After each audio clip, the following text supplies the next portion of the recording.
নমস্কার বন্ধুরা, কেমন আছেন সবাই? আশা করি পরমেশ্বরের কৃপায় যে যেখানে আছেন আপন আপন কর্তব্য সম্পাদন করছেন সততা আর ভালোবাসার সাথে। এই শুভকামনা দিয়ে আসুন আজকে আমরা কেন উপনিষদ পড়তে আরম্ভ করি। তো কেনোপনিষদ, এই উপনিষদটি আমরা পড়ছি। উপনিষদ অখণ্ড সংস্করণ হরপ প্রকাশনী থেকে প্রকাশিত এই বইটি থেকে। এই বইটির অনুবাদ আর সম্পাদনা করেছেন অতুল চন্দ্র সেন, সীতানাথ তত্ত্বভূষণ এবং মহেশচন্দ্র ঘোষ মহাশয়ের মতো বিদ্বজ্জনেরা।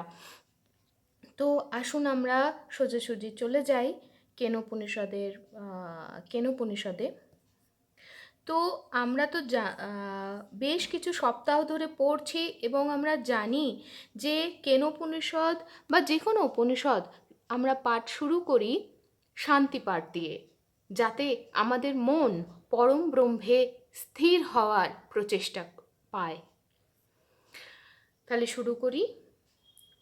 ওম আপ্যায়ন্তু মমাঙ্গানি বাক প্রাণ চক্ষুঃ শ্রোত্রমথো বলমিন্দ্রিয়াণি চ সর্বাণি সর্বং ব্রহ্মোপনিষদম মা অহং ব্রহ্ম নিরাকুর্জাং মা ব্রহ্ম নিরাকরোৎ অনিরাকরণমস্তু অনিরাকরণং মে অস্তু তদাত্তনি নিরতে য উপনিষৎসু ধর্মাস্তে ময়ি সন্তু te ময়ি সন্তু।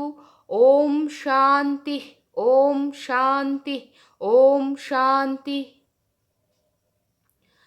পরম করুণাময়ের কাছে এই প্রার্থনা আমাদের যে এই যে শরীর, তার যে সমস্ত জ্ঞানেন্দ্রিয়, কর্মেন্দ্রিয়, মন সব কিছু যেন পুষ্টি লাভ করে, যাতে আমাদের এই সাধনা, যে সাধনা তাকে উপলব্ধি করা, তার আর আমার মধ্যে যে কোনো ভেদ নাই, এই সত্যকে উপলব্ধি করার যে সাধনা, তাতে আমরা সফল হই এবং সেই সাধনায় আমরা যাতে এগিয়ে যেতে পারি। কারণ এই শরীরটা না থাকলে তো কিছু হবে না, তাই না? আর সব কিছুই যা উপনিষদে বর্ণনা করা আছে তা সবই ব্রহ্ম। আর তার থেকে যে আমার কোনো, তার সঙ্গে যে আমার কোনো পার্থক্য নেই, আর ব্রহ্ম আমাকে ত্যাগ করেছে, এইরকম কোনো ভ্রম যেন না থাকে। তো সেই সাথে আমরা এই প্রার্থনাও করি যে উপনিষদে যে সমস্ত ধর্ম কর্ম বলা রয়েছে, যাতে আমাদের মধ্যে ধীরে ধীরে তা প্রকাশ লাভ করে, মানে যাতে আমাদের জীবনটাই আমাদের সাধনা হয়ে দাঁড়ায়। আর সেই সাধন মার্গে যে কোনো ধরনের বাধা বিঘ্ন আসুক, সে আধ্যাত্মিক হোক, আধি ভৌতিক হোক বা আধি দৈবিক হোক, তার নিরসন করার দায় যেন তাঁরই থাক। তিনিই যাতে সেই সমস্ত সমস্যার সমাধান করে দেন। তো এই প্রার্থনার সাথে সাথে আসুন আমরা চলে যাই কেনোপনিষদে। কেনোপনিষদ, এই উপনিষদটি 4টি খণ্ডে বিভক্ত।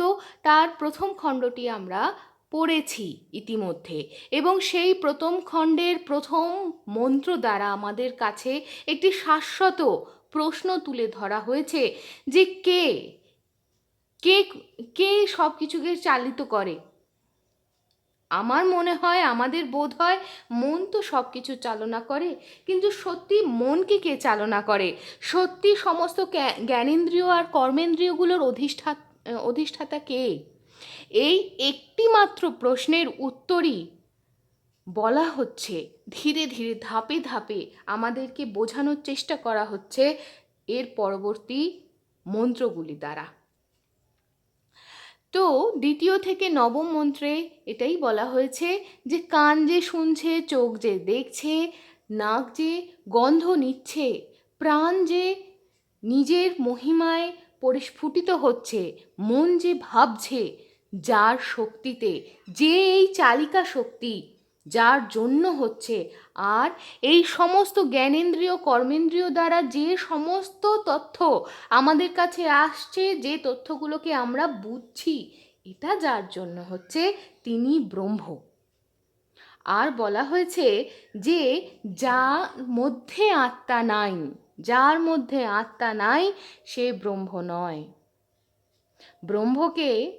ব্রহ্ম কে?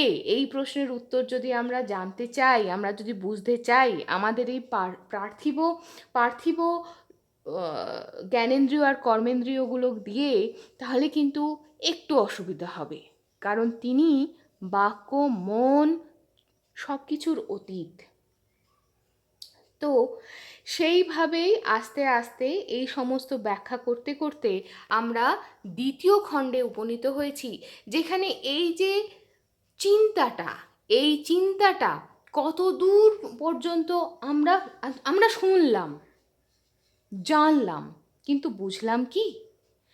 এই বোঝা কত দূর হয়েছে, নাকি যে জানাটা সেটা বোঝা হয়ে রয়ে গেল, সেটাই উপলব্ধি করার জন্য, নিজেকে যাচাই করে নেওয়ার জন্য দ্বিতীয় খণ্ডের অবতারণা। সেখানে বলা হচ্ছে,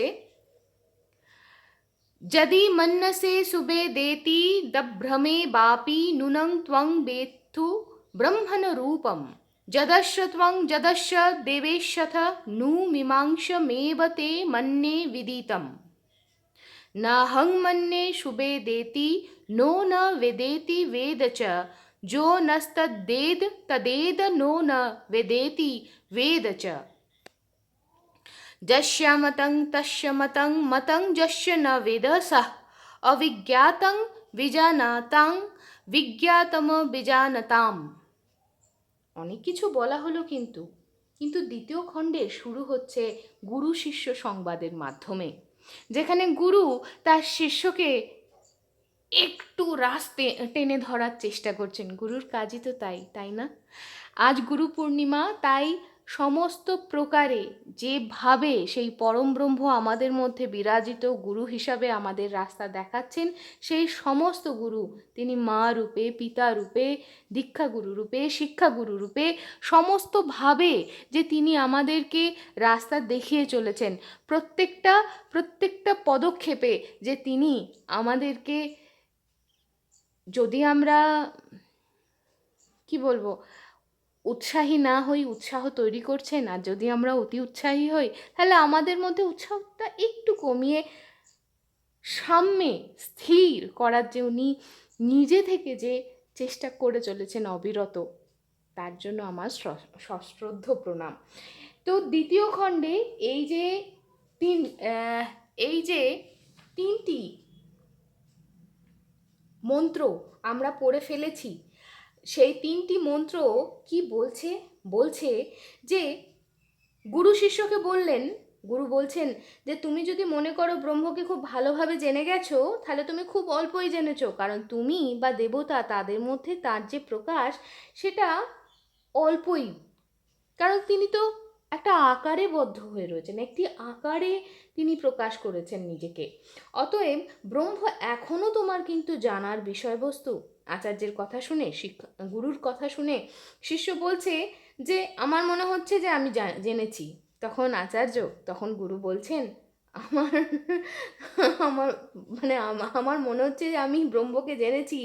এর থেকে এটা বোধ হয় যে ব্রহ্ম, তোমার বলা ব্রহ্ম, তা কিন্তু মীমাংসার যোগ্য। কতটা তুমি জেনেছো সেটা এবার কিন্তু ব্যাখ্যা করার দরকার আছে। তো এই যে রাস টেনে ধরলেন গুরু, তাতে হলোটা কি? এবার শিষ্য নিজেকে একবার বিশ্লেষণ করে এবার সে নিজে বলছে যে ব্রহ্মকে যে আমি জেনেছি, সম্পূর্ণভাবে যে জেনেছি, খুব ভালোভাবে জেনেছি, তা কিন্তু নয়। তার যে স্বরূপ, মানে কি বলবো, মানে তার যে স্বরূপ আমি যে জানি না তা নয়, আবার তাকে যে জানি তাও নয়। আমাদের মতো যারা মানুষ, আমরা যারা শিখছি, নভিস, আমরা যারা শিষ্য, তাদের মধ্যে যারা এইটুকুনি বুঝেছেন, তারা কিন্তু সত্যি সত্যি কোনো না কোনোভাবে ব্রহ্মকে জেনেছেন, একটু হলেও বুঝতে পেরেছেন। তো তারপর বলা হচ্ছে, যে মনে করে যে আমি ব্রহ্মকে জানতে পারিনি, বস্তুত তিনি তাকে জেনেছেন। আর যে মনে করে যে আমি ব্রহ্মকে জেনে গেছি, প্রকৃতপক্ষে তিনি তাকে জানেননি। কারণ জ্ঞানবান ব্যক্তির কাছে তিনি অবিজ্ঞাত, অর্থাৎ জ্ঞানীরা মনে করেন যে ব্রহ্ম ইন্দ্রিয়, মন, বুদ্ধির অগোচর, অতএব তিনি অবিজ্ঞাত। আর পক্ষান্তরে অজ্ঞানীদের নিকট তিনি জ্ঞাত, অর্থাৎ অজ্ঞানীরা মনে করে ব্রহ্ম ইন্দ্রিয় মন বুদ্ধির গোচর, অতএব তাহারা তাহাকে জানিয়াছে, মানে তারা তাকে জেনেছে। তো আসুন আমরা এবার চতুর্থ মন্ত্রে পৌঁছে যাই। प्रतिबोध विदितं मतममृतत्वं हि विन्दते आत्मना विन्दते वीर्यं विद्यया विन्दते অমৃতম। অর্থাৎ এর অর্থ কি? প্রত্যেক বুদ্ধি প্রত্যয়ের মধ্যে যখন ব্রহ্মকে জানা যায় তখনই সম্যক দৃষ্টি বা প্রকৃত জ্ঞান হয়। এই প্রকারের সম্যক জ্ঞান সম্পন্ন ব্যক্তি অমৃতত্ব লাভ করেন। আত্মার জ্ঞান দ্বারা পুরুষ বীর্য লাভ করেন এবং বিদ্যা অর্থাৎ একত্বের জ্ঞান দ্বারা তিনি অমৃতত্ব লাভ করেন।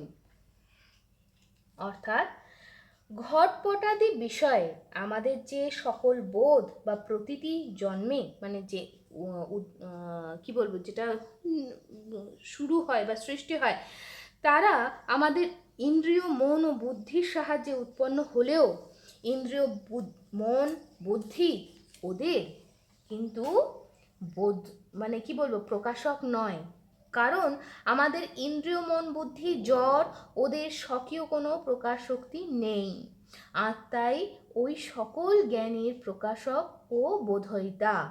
আত্মার আলোতে আলোকিত হয়েই বস্তু সকল আমাদের জ্ঞানের বিষয় হয়ে থাকে, কিন্তু অজ্ঞলোক এই সকল অনুভূতির সঙ্গে আত্মার বিদ্যমানতা উপলব্ধি করে না, কারণ এরা দেহেতেই আত্মবুদ্ধি মনে করে, দেহাতিরিক্ত আত্মার ধারণা করতে পারে না। আচ্ছা, এটা তো ব্যাখ্যা, কিন্তু আমার ক্ষুদ্র বুদ্ধিতে যেটা মনে হয় সেটা আমি বলি। সেটা হলো, যেমন ছোট্টবেলায় আমাদের ফিজিক্সে কি পড়ানো হতো?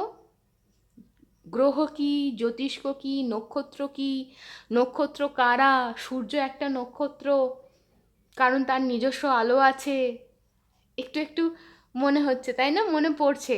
আর সেই সঙ্গে বলা হতো যে সূর্যের নিজস্ব আলো আছে, কিন্তু গ্রহ যারা, তারা কিন্তু নক্ষত্রের আলোয় আলোকিত। এই এই জিনিসগুলো একটু একটু করে। তারপরে ছোটবেলায় পড়ানো হতো চাঁদের নিজস্ব আলো নেই, চাঁদের যে পূর্ণিমা, চাঁদের যে জ্যোৎস্না, পূর্ণিমা নয় জ্যোৎস্না, সেটা কিন্তু সূর্যের আলোতেই সে আলোকিত। এটাও কিন্তু সেরকম, এটাও কিন্তু তাই বলছে। প্রকৃত যে বুদ্ধি, প্রকৃত যে জ্ঞান, তা মানে বস্তু তো তার দ্বারা আলোকিত। প্রত্যেকটা জড় পদার্থ, স্থূল পদার্থ বা প্রত্যেকটা জীব, সবাই তো তারই প্রকাশ, তাই না? তার দ্বারাই প্রকাশিত, সেই পরমাত্মার আলোতেই আলোকিত। এই বোধটা যখন হলো তখনই ঠিক। আর যদি আমরা তার কায়ার মায়াতেই পড়ে থাকি, তাহলে কিন্তু আমরা সেই জড় পদার্থের সীমায় সীমিত হয়ে যাব, তাই না? তো বন্ধুরা, আজকের এই অধ্যায়টি, এই পর্বটি আমরা এখানেই শেষ করছি। আগামী পর্বে আরেকটি নতুন মন্ত্র আমরা শুরু করব। ততক্ষণ পর্যন্ত সবাই ভালো থাকবেন, সুস্থ থাকবেন। শুভমস্তু।